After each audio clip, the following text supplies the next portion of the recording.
Welcome back once again. आज के इस वीडियो में शुरुआत करते हैं। हम कर रहे थे आपके पीवाईक्यू। पिछले वीडियो के अंदर हमने 20 सवाल देख लिए थे उनके एक्सप्लेनेशन के साथ। तो अगर आपने एक्सप्लेनेशन नहीं देखा है उनका तो जाकर उसको आप देख सकते हैं। नीचे आपको लिंक मिल जाएगी जहाँ पे प्लेलिस्ट की बात की गई है आपके आरपीएससी कॉलेज लेक्चरर वाली। उसको देखेंगे आप और पिछला वाला आप देखेंगे क्लास, तो आपको समझ में आएगा। और अगर आपने कल भी देखा था, पहले के लेक्चर्स भी देखे हैं और आगे भी यहाँ पर देख रहे हैं, तो चलिए वीडियो को स्टार्ट करते हैं सीधे। समय बहुत कम है, शुरुआत करते हैं। आज के इस वीडियो में हम कर रहे हैं आरपीएससी साइकोलॉजी असिस्टेंट प्रोफेसर के पीवाईक्यू। ये रहा आपका अगला सवाल। देने का प्रयास करें इसको आंसर देखते के साथ ही। क्या पूछ रहा है the minimum amount of physical intensity of a stimulus required for its detection is called potentiation, absolute Lyman, differential threshold या फिर टर्मिनल थ्रेशोल्ड। यहाँ पर उद्दीपक की भौतिक तीव्रता की न्यूनतम मात्रा जो इसका पता लगाने की अपेक्षित है उसे कहते हैं शक्तिकरण, निरपेक्ष, निरपेक्ष सीमांत, विभेदक दहली या फिर यहाँ पर अंतिम दहली। यहाँ पर ट्राई कीजिए इसको देने का और यहाँ पर सही आंसर क्या निकल के आ रहा है अपने आप को दीजिए वहां पर प्लस 0.5 मार्क्स अगर आपने मार्क किया है ऑप्शन नंबर सेकंड निरपेक्ष दहली की बात कर रहा है। सवाल कहाँ से पूछा है आपको? सवाल पूछा है आपका यहाँ पर साइकोफिजिक्स से, मनोभौतिकी से। तो उसी के साथ अगर अभी तक आपने यहाँ पर सब्सक्राइब नहीं किया है तो सब्सक्राइब भी कर देना है। अब चलते हैं हम अगले सवाल की ओर। अगला सवाल क्या पूछता है? अगला सवाल पूछता है आपसे सवाल number 22, space and movement error is in which of the following method. ठीक है, और यहाँ पर आरपीएससी की तारीफ करनी होगी। काफी अच्छा टफ सवाल उन्होंने पूछा है इस स्तर पर, यानी कि 2016 में एक बहुत ही बढ़िया सवाल यहाँ पर। ठीक है, स्थान व गति त्रुटि निम्न में से किस विधि में होती है? स्पेस एंड मूवमेंट एरर की बात कहाँ पर है? और ये सवाल ऐसा है जो आपको क्या लेके जाएगा, आपको नेगेटिव में लेके जा सकता है अगर आपका कंसेप्ट क्लियर नहीं है और आपने अच्छे से नहीं पढ़ा है तो। खैर, आंसर कीजिए method of average error, constant stimuli method, method of limits या फिर पेयर कंपैरिजन मेथड। स्थान व गति त्रुटि निम्न में से किस विधि में होती है? औसत, सीमा, स्थिर उद्दीपकों की विधि या फिर युग्म तुलनात्मक विधि। ऐसे सवालों को क्या करें, अगर आता है तो ही आप इसको मार्क करें, नहीं आता है तो प्लीज प्लीज प्लीज दयచేసి विनंती इसको आप जो है यहाँ पर छोड़ के जाएं।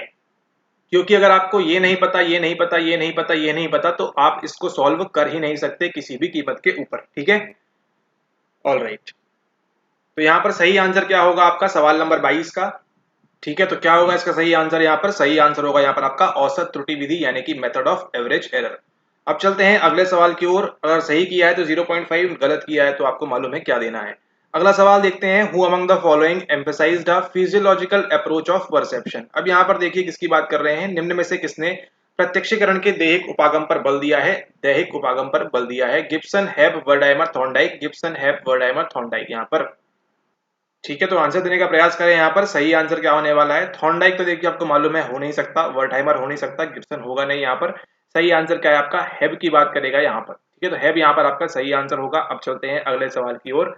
सवाल नंबर 24 पूछता है, अगेन देखिए आपका जो हमने कल किया था वो आपका देखिए सेम पेपर के अंदर सवाल भी आपका देखिए रिपीट कर दिया गया है। ठीक है, तो देखिए 150 सवाल बनाने हैं, इस प्रकार की चीजें आपको देखने को मिलेगी। पहले सवाल में जो पूछ रहे हैं हो सकता है आपसे 49 सवाल या फिर 36वें सवाल में अगेन वही चीज आपको रिपीट करके पूछ ली जाए। तो रेडी रहें और इस सवाल को बिल्कुल मिस ना करें। द परसेप्शन ऑफ मोशन, चलचित्रों में गति का आभार किसका उदाहरण है? स्ट्रोबोस्कोपिक मूवमेंट, चलिए कम से कम यहाँ तो स्पेलिंग सही लिख दी है उन्होंने। गामा मूवमेंट, ऑटोकाइनेटिक इफेक्ट या फिर इंड्यूस्ड मोशन। गामा गति, स्वगतिक गति, उत्पन्न गति, किसका उदाहरण है? ये उदाहरण है आपके स्ट्रोबोस्कोपिक मूवमेंट का। इसको मार्क किया है आपने तो वेरी गुड, बहुत बढ़िया। अब चलते हैं अगले सवाल की ओर। सवाल number 25, in the experiment of reaction time to recognize neutral and taboo words was measured. अब यहाँ पर देखिए एक चमत्कार आपको, ये सवाल 2016 में आरपीएससी पूछ रहा है और ये देखिए आप न्यूट्रल और टैबू वर्ड से संबंधित सवाल आपके यहाँ पर दिसंबर 2023 में पूछा गया था। Welcome to psycho professor. Perceptual vigilance की बात है, इल्यूजन की बात है, नेग्लिजेंस की बात है या फिर परसेप्शुअल डिफेंस मैकेनिज्म की बात है। यहाँ पर एक प्रयोग तटस्थ और वर्जित शब्दों का प्रतिक्रिया काल का मापन किया गया। यह पाया गया कि वर्जित शब्दों का प्रतिक्रिया काल तटस्थ शब्दों को पहचानने में सार्थक रूप में अधिक है। यह उदाहरण किसका है यहाँ पर? ठीक है, ऑप्शन आपके पास है प्रत्यक्ष, ज्ञानात्मक, सतर्कता, भ्रम, उपेक्षा और या फिर रक्षा तंत्र। यहाँ पर किसका उदाहरण होने वाला है ये? इसको आंसर देने का प्रयास करें। अच्छा सवाल है ये वाला। ठीक है, यहाँ पे सही आंसर क्या होने वाला है आपका? Option number 4, perceptual defence mechanism यहाँ पर। ठीक है, अब हम चलते हैं अगले सवाल की ओर। अगला सवाल जो पूछ रहा है यहाँ पर सवाल number 26, which of the following is associated with one of the theory of perception of depth. Depth, depth निम्न में से कौन गहराई के प्रत्यक्षण के सिद्धांत के साथ संबंधित है? Watson, Gibson, Cattell, Peterson. Watson, Gibson, Cattell, Peterson. तो अगर आपने थोड़ा बहुत भी आपने पीवाईक्यू पहले वाला देखा है, पहले वाला इन द सेंस अभी 2 मिनट पहले जो आपको बताया, वहां पर आपको एक ऑप्शन दिखा था, क्या वो दिखा था आपको? ये। तो आंसर देने का ट्राई करें, क्या होगा इसका आंसर? सही आंसर इसका है गिब्सन यहाँ पर। वॉटसन किसकी बात करते हैं? वॉटसन देखिए बात करते हैं बिहेवियरिज्म की, उन्होंने कभी भी डेप्थ वगैरह की बात नहीं की, ठीक है। पीटरसन आप जानते नहीं हैं, जानते हैं तो आप पढ़ रहे हैं यूनिट 10 अच्छे से साइकोलॉजी की, यूजीसी नेट की। उसी के साथ देखिए अगर आप केटल के बारे में जानते हैं तो केटल भी मालूम है आपने क्या की है। तो but obviously most suitable answer क्या लग रहा है आपको? यहाँ पर गिब्सन लग रहा है। इस प्रकार से आपको एलिमिनेट करना है एग्जाम हॉल के अंदर भी, ठीक है। ओके, अगला सवाल देखिए, Korte's law is related to which of the following. अब ये सवाल देखिए क्या करेगा, ये सवाल आप अमूमन पढ़ते नहीं है किसके बारे में? कोर्टेज लॉ के बारे में, और पढ़ा है तो बहुत अच्छी बात है। कोर्टे का नियम निम्न में से किससे संबंधित है? Depth perception, size consistency, figure and ground, apparent movement. यहाँ पर गहराई प्रत्यक्षीकरण, आकार स्थिरता, आकृति और पृष्ठभूमि, या फिर आभासी गति, किसका उदाहरण है उसको यहाँ पर आंसर देने का ट्राई करें।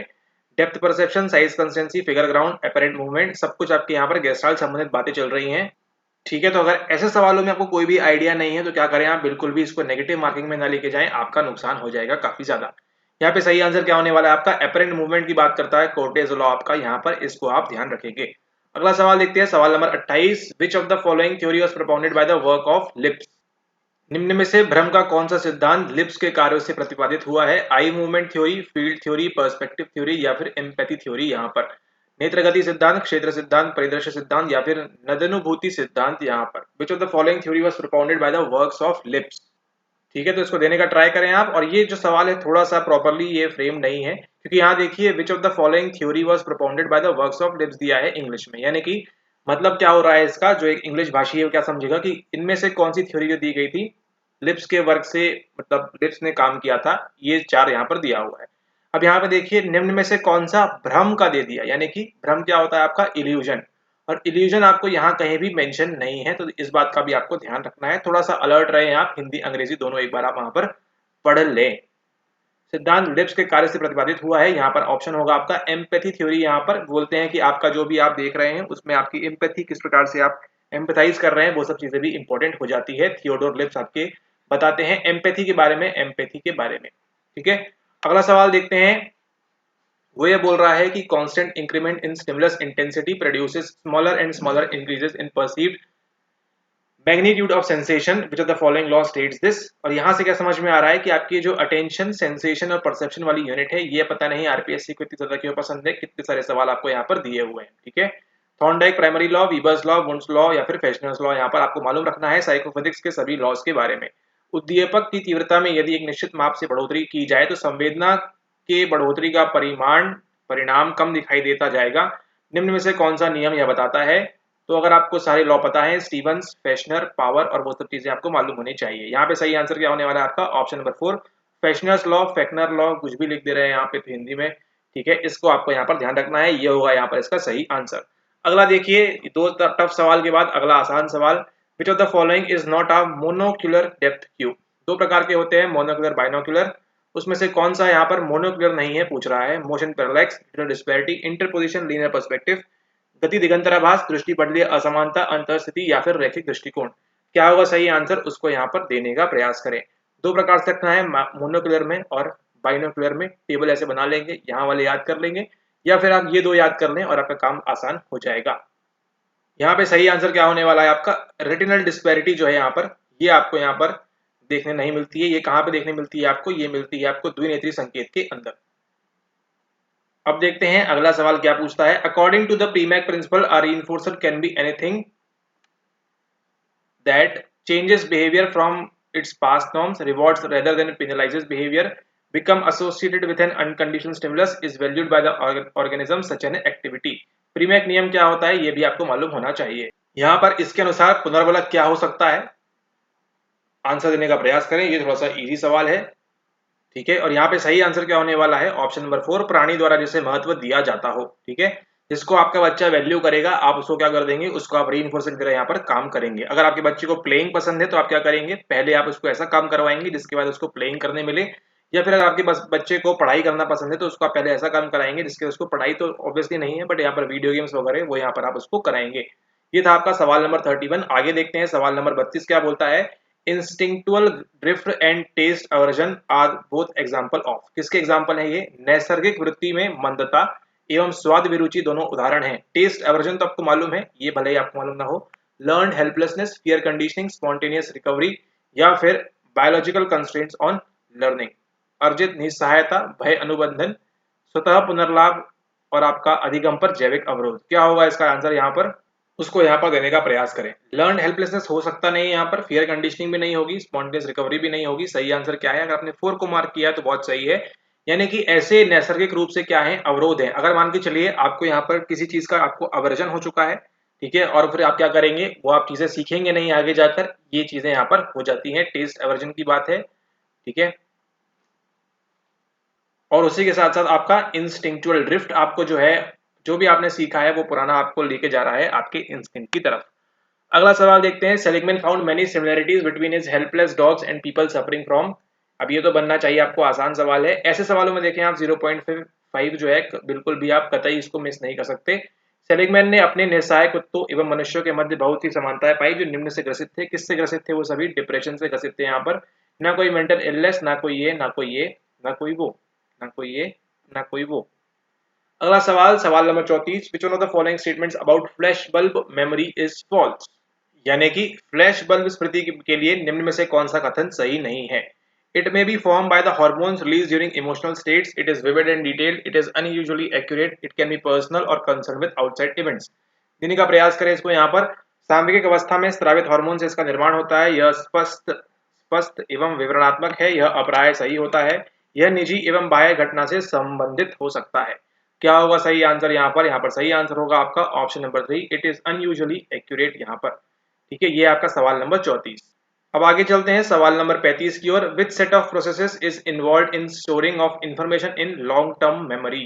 लॉन्ग टर्म मेमोरी यानी कि दीर्घकालिक स्मृति में सूचना के भंडारण में कौन सा प्रक्रिया समूह आ जाता है? Chunking, long term potentiation, consolidation, monitoring. विखंडन, दीर्घकालिक विभवता, सुदृढ़ीकरण या फिर परिवीक्षण सॉरी, ठीक है। क्या होगा सही आंसर? देने का प्रयास करें। चंकिंग तो यहाँ होगा नहीं, बिल्कुल भी नहीं। आप अधिकतर एसटीएम के लिए करते हैं। Long term potentiation, consolidation, monitoring. Monitoring भी यहाँ पर आपका होगा नहीं, किसी को आप मॉनिटर कर रहे नहीं है। इसको हम क्या बोलते हैं? इसको हम बोलते हैं यहाँ पर सुदृढ़ीकरण यानी कि कंसोलिडेशन, ठीक है। एलटीपी के द्वारा आपका ये होता है कंसोलिडेशन यहाँ पर। Which set of processes involve in storing of information in long term memory. अब चलते हैं आगे हम सवाल नंबर 36 की ओर। अब ये बोल रहा है, if primary reinforcement is given in larger quantity after few trials the animal will.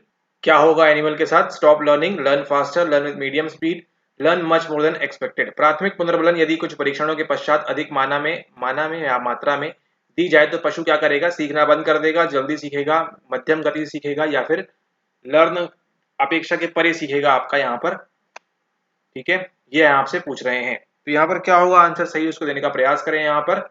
ये है आपका सवाल। और यहाँ पर हमको क्या देखने मिलेगा? हमको देखने ये मिलेगा कि लर्न फास्ट करेगा, वो जल्दी सीखेगा। यहाँ पर स्टॉप लर्निंग तो सवाल ही नहीं होता। मीडियम स्पीड क्या होती है और ये क्या होता है? लर्न फास्टर यहाँ पर मोस्ट सुटेबल आंसर है। क्योंकि अगर आप क्या कर रहे हैं, प्राइमरी रीइंफोर्समेंट आप ज्यादा क्वांटिटी में दे रहे हैं कुछ ट्रायल के बाद, तो क्या होगा? एनिमल जल्दी सीखेगा वहां पर। यानी कि मान के चलिए चूहे को आपने बंद करके रखा है केज में, केज में जैसे ही वो लीवर दबाता है तो क्या करते हैं आप उसको, कुछ ट्रायल के बाद आप क्या करते हैं, एक बार दबाएगा लीवर, 2 बार दबाएगा, 3 बार दबाएगा, 4 बार दबाएगा। जैसे ही वो दबाएगा आप उसको एक बड़ा सा यहाँ पर चीज का, पनीर का, टोफू का टुकड़ा आप यहाँ पर उसको दे देते हैं, ठीक है। तो क्या होगा? अगली बार फिर से वो 3-4 बार दबाएगा बार बार और जल्दी सीखेगा यहाँ पर। ये यहाँ पर कहना चाह रहा है सवाल। अब देखते हैं अगला सवाल, सवाल number 37। The best method for encoding long term memory is probably to use. दीर्घकालीन स्मृति में अभी ऊपर वाला जो सवाल देखा वो कैसा था? वो आपका अप्लाइड बेस्ड है ना। आपको सारे कंसेप्ट का नॉलेज अगर आपको आता है तो उसको आप करेंगे, मतलब उसको आप इजीली सीख पाएंगे, लर्न फास्टर। दीर्घकालीन स्मृति में कोड संकेतन के लिए सर्वाधिक उपयुक्त विधि संभवतः प्रयोग करना है। क्या है?